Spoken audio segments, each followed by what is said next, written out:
So we're taking a multi-pronged approach to addressing the opioid epidemic, and that includes, as I said, effective treatment services. It includes prevention services.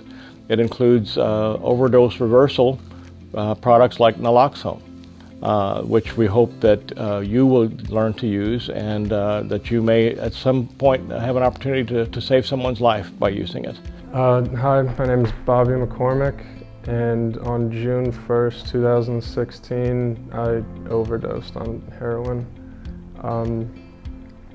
The first thing I remember being revived is waking up in the back of an ambulance and with two paramedics standing over me, and I asked them if they had just given me Narcan, and they said yes.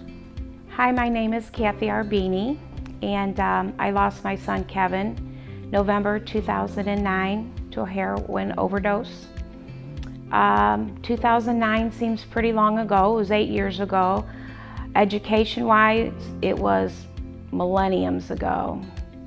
But the loss of a child was just like yesterday. I've had multiple friends who've overdosed. Some were lucky enough to have somebody there that called 911, and some weren't. I think with the prevalence of fentanyl, now is a really good time to have the education and have the means to have Narcan available at all times. Opioid overdose is a reality. In Missouri, every day we are losing 3 individuals to opioid overdose deaths. There is a medication that can stop someone from dying, which is Naloxone. Naloxone can only do one thing, and that's save your life. And if you think they're overdosing, you use it. If they're not overdosing and you still use it, they're fine. You're not going to kill them by doing that. So it's something you should always have with you. Of course, every pharmacy is going to have their own procedures. You should be able to walk into any pharmacy, give them your name, and tell them that you would like to receive an order of Naloxone and be able to get that filled. This is a medication that when given, it reverses the reverses the effect of opioid on the respiratory centers and helps the person breathe again. It is life-saving. It is available in all pharmacies, even without a prescription. If this is your first time receiving an order of Naloxone, you should go in, talk to your pharmacist. They may not be aware of the standing order.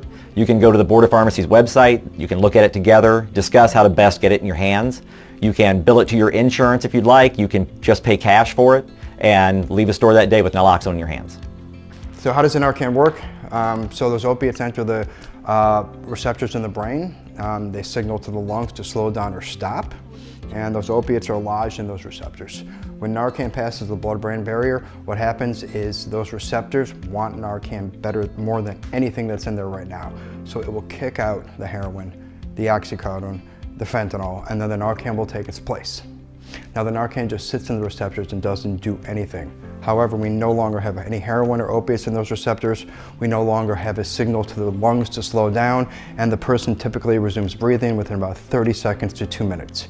You may need multiple doses of Narcan, and that's okay. One of the elements that we want to incorporate in treatment is the use of Naloxone, and we encourage every client who has a history of overdose or a history of opioid use disorder to avail themselves of the use of Naloxone.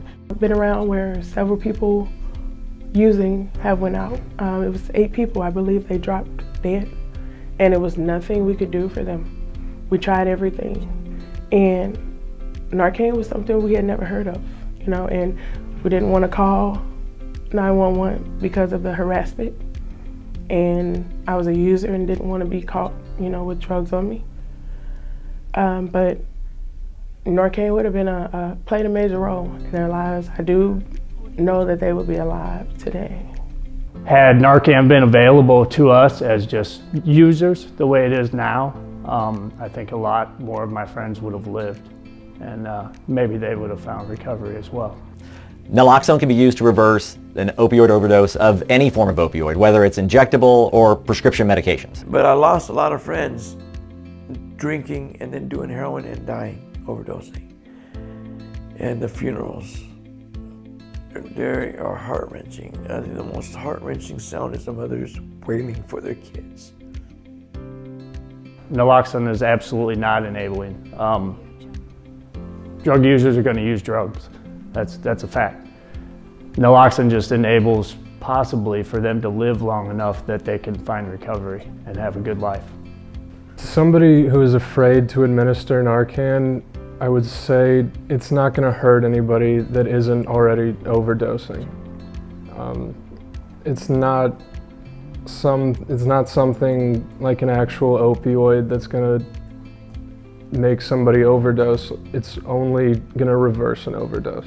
So the three protocols we take when somebody overdoses is we call 911, we start rescue breathing, and we administer Narcan. All right, so we're going to demonstrate our two types of Narcan that are most used, which is the nasal and the IM injection. Okay, so for rescue breathing, it's very simple. You have to create an arch with the neck.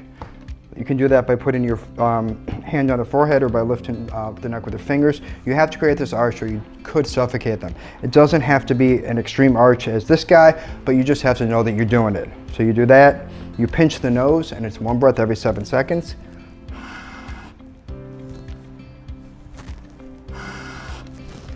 That's rescue breathing, also known as BLS, basic life support. All right, and then for the naloxone, for the nasal, they're very easy to use. It's a little tester right here. So after I've done a good breath, I administer the Narcan in the nose, and I push the button, and that's it. The person does not have to be breathing in order for the Narcan to work. It does not process through the lungs. It actually processes through the membranes in the nose. And for the vial, the injection is going to go in a big muscle. So for most lay people, your most easy to access big muscles are going to be the leg, the butt, or the upper arm. Now the needles we give with intramuscular Narcan, these are not the same needles that people inject drugs with, so you don't have to really be worried about that. The gauge is much bigger. This will actually go through clothes. Okay, so sometimes people will have difficulties in the beginning with getting the all this liquid out of this little vial, but there's a little trick. So you get this vial, pop off the cap.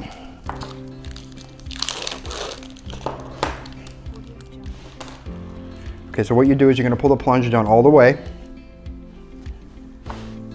Now you're going to, if you can see right, kind of, my needle is right, really just barely in there. I can see it, but it's right in the neck. I push this up and I let go, and the air pressure is going to draw that in all the way. So in about the amount of time it took me to get the nasal in there, I've actually just loaded the syringe. Air bubbles are not inherently dangerous. That's old wives' tale, but you do want to get them out because they will cause resistance. So you bring that up to the bottom, and if he had legs, I would go right in the leg, and then I would inject the liquid. So I've just administered Narcan either through IM or through nasal, then I resume my rescue breathing. One breath every 7 seconds. So for those that are ignorant to the law, the Good Samaritan Law is for those that don't feel comfortable calling 911 and being users. I know it's scary to call. You don't know what's going to happen after that. But they passed a law that says that you're covered and the person that has overdosed is covered, meaning that you won't be harassed. You don't have to run, you know, you're free to help save someone else's life, you know, and I encourage everyone that if you're around someone that's overdosed, do call the police, you know. Don't worry about what happens after that because the law stands behind you. The wake-up call isn't always there the first time that somebody overdoses. You know, so it takes some people 5 times, some people 10 times to get the wake-up call, but I was lucky enough that it stuck with me, and that's a place I don't want to be again. Had Naloxone not been available, I wouldn't have found recovery, and I would not have the, you know, coming up on 2 years that I have, and you know, my life is drastically transformed in that period of time. We have what we call harm reduction survival rules that everybody needs to follow. Those rules are very simple. A, do not use alone. Rule number 1, do not use alone. 2, always carry Narcan. 3, taste your shot.